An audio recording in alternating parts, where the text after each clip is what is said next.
Welcome to another edition of Nourie's Niche.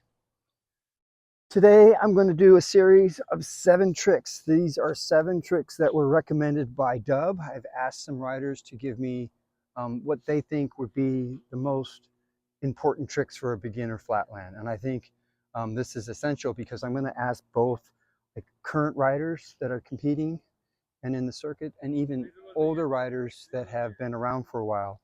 And just to compare, just to give you some options. So this list will be 7 tricks that Dub recommended. And I really appreciate it, Dub, for sending over the list right away. And this kind of goes from real basic on up to advanced. All right, so we're gonna get right into it. The first trick he's recommending is a surfer. And I even think doing it on the frame is gonna be a little bit easier for when you first learn it. So just step up onto the frame and the handlebar. And then as you get more comfortable, what you'll do is stand on the seat first, then the frame, not the frame, the handlebars, then take your hands off. So just gives you really good control and balance and the confidence to be riding no-handed.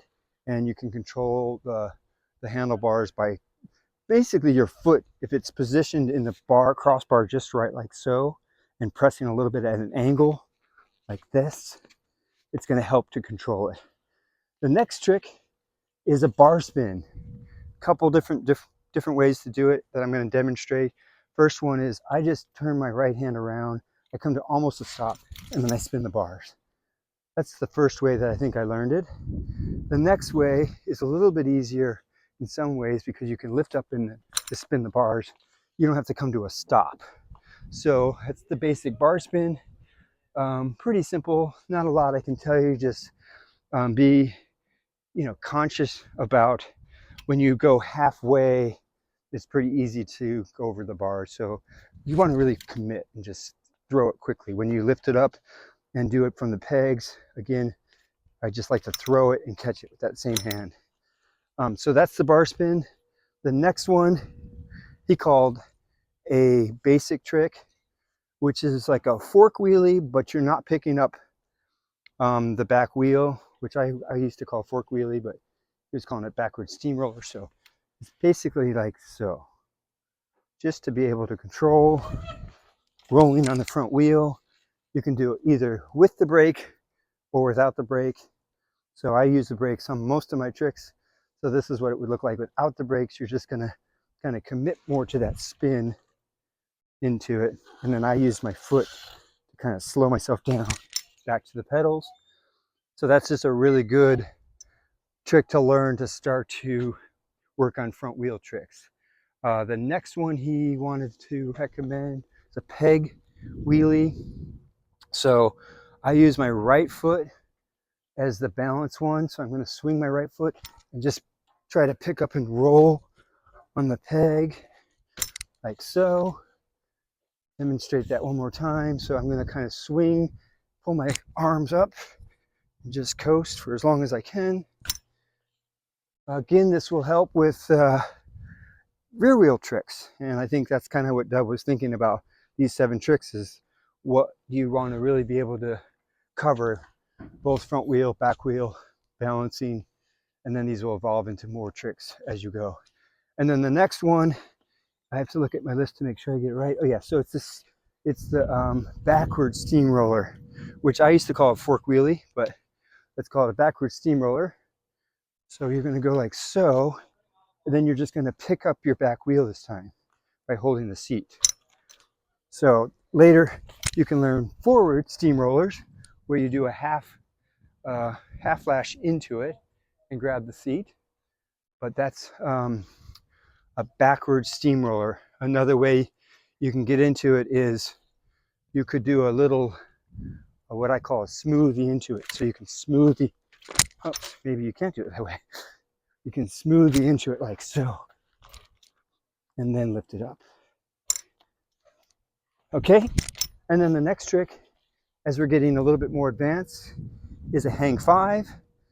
This one's going to take a little time, so be easy on yourself. What can I say about this? It's really about committing to that balance point.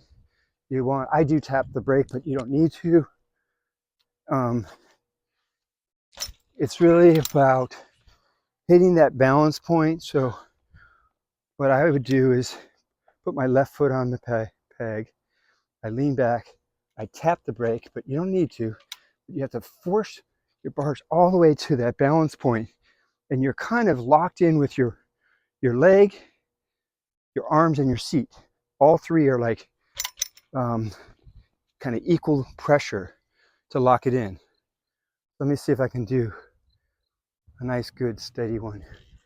Like so. Boom, boom. So that's trick number 6. Trick number 7, I'm going to have to do this virtually because I don't know how to do hitchhikers. I never really learned them. I may have gotten into, I've never actually pulled one, I don't think. But how I do it is I do a half lash, I grab the seat, then I switch and I grab the tire and I drop it down, roll like so, and then back like this, and then back like that. I'll try one, but it's going to look pretty silly because I don't have them at all. I haven't really been working on them, and it's one of those tricks that's been pretty challenging for me. And at some point, I can probably get someone to do a how-to on that with me and maybe give me some tips. But I will try one just to see if I can at least get into the rolling position. And there's many different ways to get into this trick, but I go like so, steamroller, whoa, whoa. See, not even close. Okay, I'm going to give it another go. Think it through a little bit. Steamroller, step on the peg, drop it like that. So you get the idea. It is a pretty advanced trick. It's one that Kevin Jones made up that was pretty revolutionary. So there you have it. 7 tricks to build on. Gives you a pretty good scale, depending on your style, what you might gravitate more to. But I'm going to do a series of these as I get other riders with the feedback. I'll demonstrate them and do them to my best of my ability, in hopes that you will feel inspired to excel and take on Flatland, because it is super fun, it's super challenging, and it's also very gratifying. And I'm just here to help that process for you however I can. So thanks for watching. Hit me up if you have any questions, any feedback. Love to hear from anyone that's got some questions or ideas that they'd like to see. So thanks for watching. We'll see you soon.